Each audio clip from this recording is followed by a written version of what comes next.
Kevin Knox kaya pala kinuha ng Warriors, malaking tulong sa team, gumawa ng 39 na puntos sa G League. San Antonio Spurs hindi pa nagtapos, may De'Aaron Fox pa at Golden State versus Kings preview and comparison. Dumaan sa maraming pagsubok, gumawa ng malaking hakbang ang Golden State Warriors sa trade deadline sa pamamagitan ng pagkuha kay Jimmy Butler. Ilang araw lang matapos nito, nag-convert din sila ng kontrata para sa kanilang promising rookie na si Quinton Post na nakatanggap ng papuri mula mismo kay Stephen Curry. Sa kabila ng mga pagdududa, nananatili pa rin sa tamang direksyon ang Warriors. Sa tulong ng natatanging kakayahan ni Butler, nagrehistro ang team ng 3-1 record sa kanilang huling 4 na laro na naglalagay sa kanila sa magandang posisyon upang mapanatili ang kanilang tsansa sa playoff pagkatapos ng All-Star break. Kamakailan lang, gumawa muli ng isang mahalagang hakbang ang Warriors para sa ikalawang bahagi ng season sa pamamagitan ng pagkuha sa isang former lottery pick. Noong Pebrero, inanunsyo ng team na pumirma sila ng pansamantalang kontrata kay Kevin Knox. Dahil kailangang punan ng ilan sa kanilang bakanteng roster spots, nakita ng Warriors si Knox bilang isang perpektong kandidato kaya binigyan siya ng 10-day contract.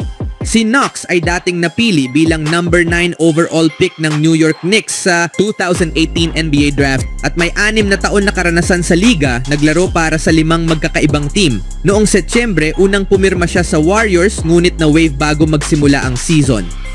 Matapos nito, sumali si Knox sa G League team ng Golden State, ang Santa Cruz Warriors, kung saan pinatunayan niya ang kanyang talento. Sa kanyang 28 laro sa Developmental League, nagpakitang gilas siya at nagbigay ng matinding impression sa team.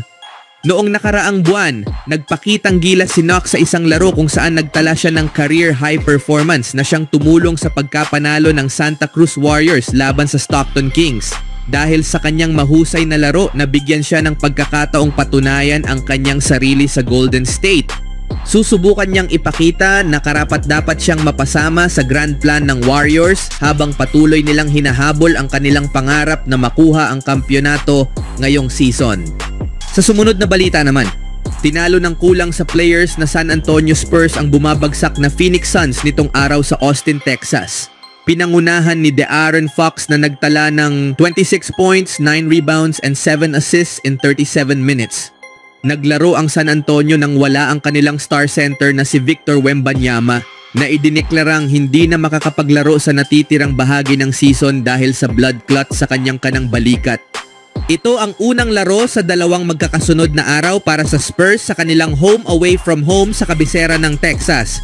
At bukas, tatanggapin ng San Antonio ang Detroit Pistons. Hindi kailanman naghabol ang Spurs sa laro. Mula sa unang quarter hanggang sa pagtatapos, kontrolado nila ang laban. Bagamat nakahabol ang Phoenix sa ilang bahagi ng laro, agad namang nakasagot ang San Antonio upang muling palawakin ang kanilang kalamangan. Sa huling minuto, isang mahalagang free throw ang nagbigay sa kanila ng panibagong abante at tuluyang sinilyuhan ang panalo habang patuloy na nahihirapan ang Phoenix Suns na makabalik mula sa kanilang sunod-sunod na pagkatalo. Malaking tulong ang naging ambag ng bench players ng San Antonio habang ang kanilang mga pangunahing players ay nagpakita ng balanseng opensa at depensa.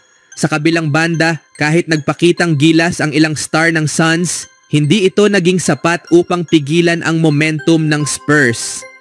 Nag-ambag sina Chris Paul at Devin Vassell na may magkaparehong 13 puntos. At si Julian Champagny naman ay gumawa ng 15 puntos, 2 rebound at 2 assist.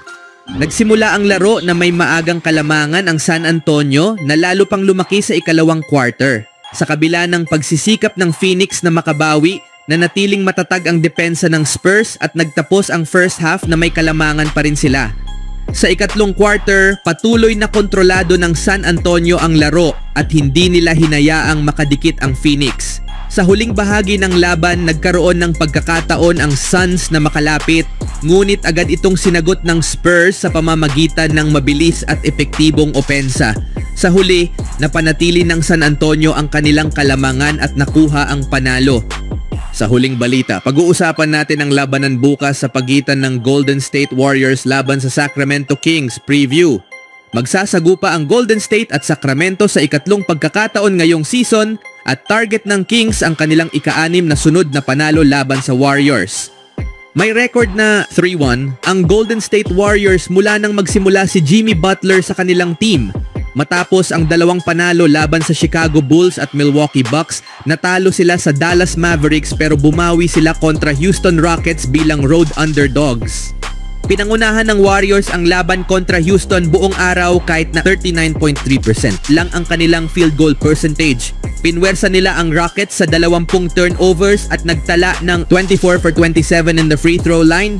Kumamada si Stephen Curry ng 27 puntos habang nag-ambag si Butler ng 19 na puntos at 8 rebounds. Kasalukuyang tie sa ikasiyam na pwesto sa Western Conference ang Warriors at Kings. Nagtatala ang Golden State ng 112.7 points in every 100 possessions, pang-17 sa NBA at nagpapapasok ng 112.4 points, pang-siyam. Wala pa ring Jonathan Kuminga ang Warriors dahil sa tinamong ankle injury.